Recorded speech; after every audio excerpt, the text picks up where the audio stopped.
Welcome everybody to something a little bit different from me, and it's basically where we're going to be talking about Forza Horizon 5 and its current state.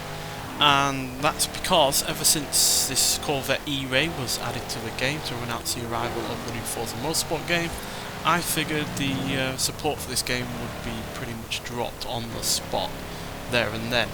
But ever since this car was introduced, that has just not been the case. We've had 2 car packs, one of which was only released this week, and yeah, the current festival playlist looks incredible. So yeah, the car pack itself, in featured, let's have a look, where do we get my favourites? There we go.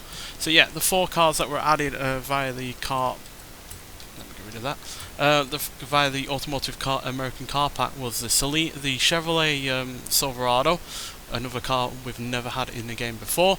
Brand new auto manufacturer to the game, the Zinger with the 21C, and then we had another Duberti resto mod or custom mod version of a car, which is the Ford Econoline, which is a really good fun hot rod to drive around. And then we had the Celine S7 LM, the only other we only had one other S7 before in previous games, so really nice to have another version of this car. So yeah, all 4 of these in the American Automotive Car Pack were really great. Very rare that I like all cars in a car pack, so yeah, that was a big surprise in its own right. So yeah, that's a car pack, but it's a festival playlist for this current season, or current series, which is the big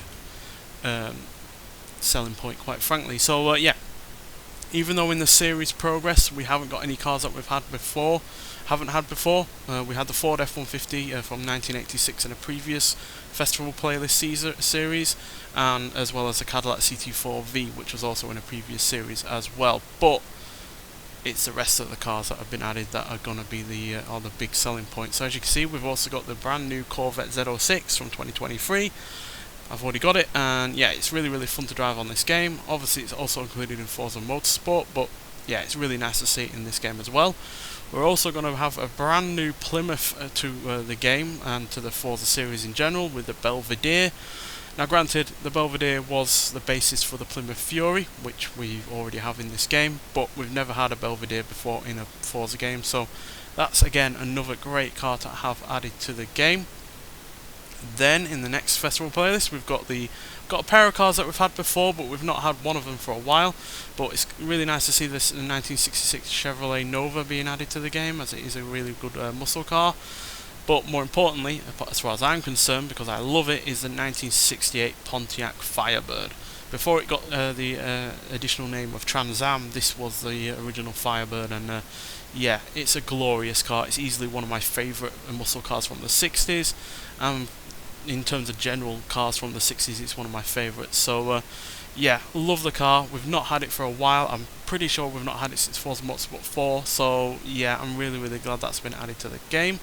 And then in winter, we get a brand new car company added to the game. We've got Lucid with their Air Sapphire, which yeah, is an EV, and I love electric vehicles, so yeah, it's really nice to have this in the game, and it's got hypercar levels of performance, and yeah, it is a saloon car with practicality.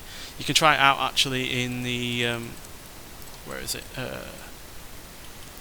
It's the current summer season, and yeah, you can try it in the Forza EV Rivals event. So get in that Rivals and try out the Lucid Air, because it is a fantastic car.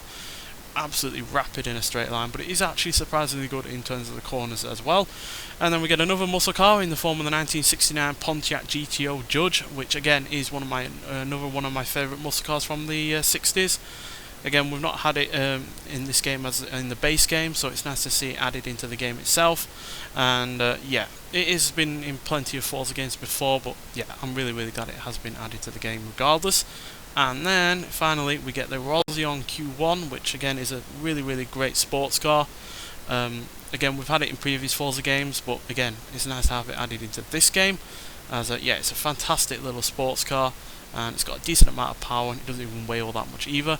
But to top all of those cars off, we have the glorious looking 1962 Lincoln Continental, which we have definitely not had since Forza Motorsport 4. I've been dying to have this car in a Forza game that has been new, or even any of the previous recent Forza games, like the new Forza Motorsport or Forza Motorsport 7 or even Forza Horizon 4, but we just haven't had it for well over a decade in a Forza game. And yeah, amazing car.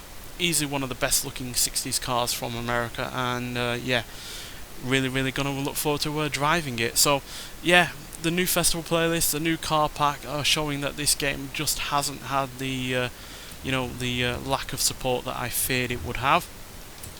We've also change filter.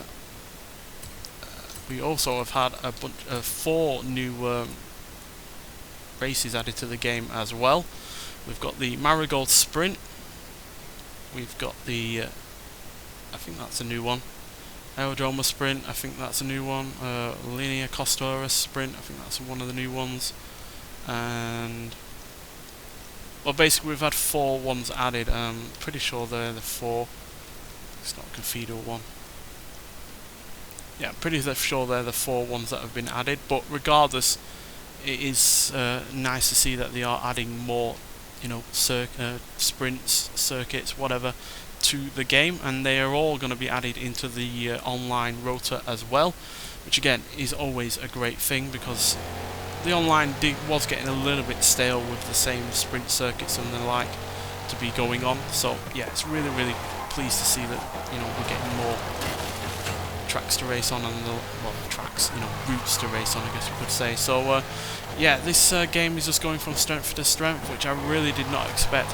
Like I said, I fully anticipated that as soon as Forza Motorsport dropped, that the support for this game would also drop alongside it. But as proven by the festival playlist, as proven by the new car pack, that just isn't the case. And apparently we do have more coming soon as well. As you can see, new cars, new racetrack, Secret Santa, and a stadium makeover as well. The stadium itself currently has the oval returning to the stadium in free roam as well.